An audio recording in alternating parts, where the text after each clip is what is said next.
Correct percentage of return कितना कोई asset को देना चाहिए। मेरे समझ से अगर कोई म्यूचुअल फंड किसी भी इंडिविजुअल रिटेल इन्वेस्टर्स को या किसी भी इन्वेस्टर्स को अगर 12 से 15% का रिटर्न साल दर साल दे रहा है तो वो अच्छा फंड है। अब मैं ये कहने का मेरा कारण क्या है कि लोग क्या चाहते हैं कि वो अपने मेन स्ट्रीम इनकम पे फोकस नहीं करें, और उन्होंने जैसे कि मान लीजिए 50 लाख लगा दिया तो वो साल में उनको उतना इनकम बना के दे दे जो कि वो अपने मेन स्ट्रीम इनकम से कमा सकता है। ये गलत है। स्टॉक मार्केट में जो भी फिक्स्ड इनकम के लिए आते हैं उनको नहीं आना चाहिए। स्टॉक मार्केट में कभी भी फिक्स्ड इनकम नहीं मिलता है, और साल दर साल रिटर्न की जब भी हम लोग बात करते हैं तो वो कांस्टेंट नहीं मिलेगा। किसी साल हो सकता है 8% मिले, किसी साल हो सकता है 20% मिले।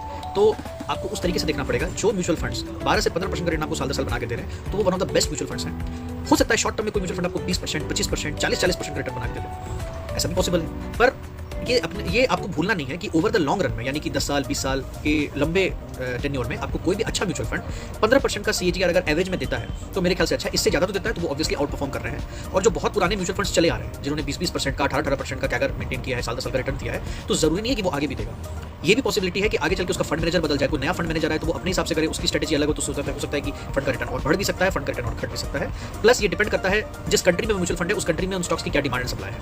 अगर डिमांड में कोई भी शेयर ज़्यादा रहेगा और अगर कोई म्यूचुअल फंड उसको होल्ड करके बैठा है तो उसका भी भाव बढ़ेगा। तो ऐसे कई फैक्टर्स के ऊपर में म्यूचुअल फंड्स के रिटर्न डिपेंड कर सकते हैं। बट बेसिक बात यह है कि अगर कोई भी म्यूचुअल फंड्स आपका 10 साल 15 साल में 15% का अगर CAGR मेंटेन कर रहा है लॉन्ग रन में और अबव 15% या 15%, तो मेरे समझ से म्यूचुअल फंड बेस्ट है।